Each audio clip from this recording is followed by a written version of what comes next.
So, good morning everyone. So, dami na naman tayong lutuin for today's video. So, mayroon tayong shrimp.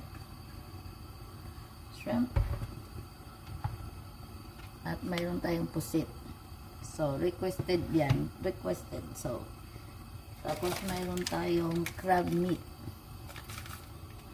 So, mga request yan ang ating lulutuin today's video. Okay?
So, isusunod natin yung pusit or squid. So, ganun pa rin ang process natin. Lagyan na natin yan sabay-sabay.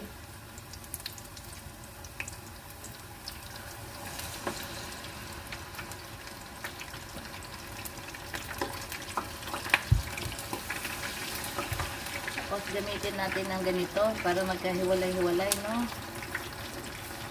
Yeah, okay lang natin para magkahiwalay. Make sure na init talaga yung ating mantika. Yan.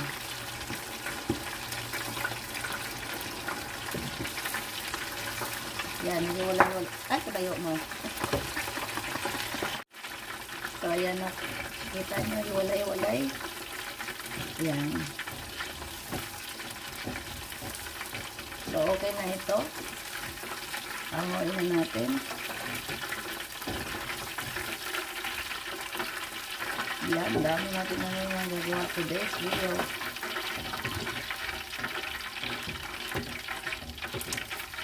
So, gagawin din natin the same process.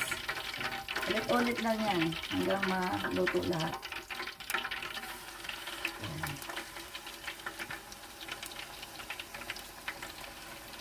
Diba?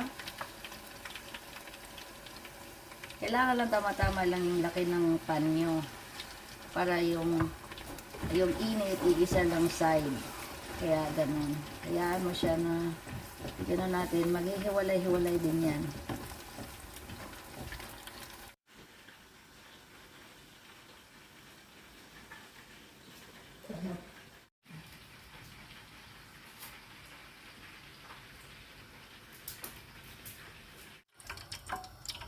So, ito naman yung crab meat. Ayan, yung crab meat natin. The same process lang, prituhin lang din natin. So, ito na yun. Ang ating crab meat. O, imitation crab meat. Ayan. So, yum. So, mayroon pa tayong sunod. So, gawin na natin, pero hindi natin ukay-ukayin ito para hindi siya magkahiwalay-hiwalay.